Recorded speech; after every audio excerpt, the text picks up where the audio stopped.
Please click Cut History in Home page, then choose Corresponding History, and go to Cutting History Detailed page. Please click Menu, then click Save button to go to Information page. Please fill blank with information step by step.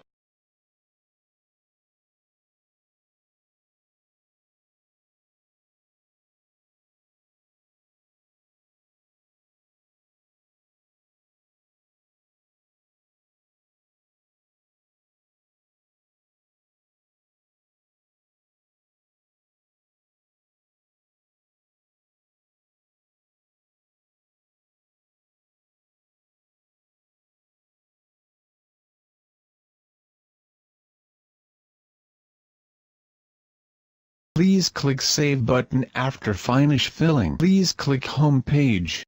Please click Cut History MGR.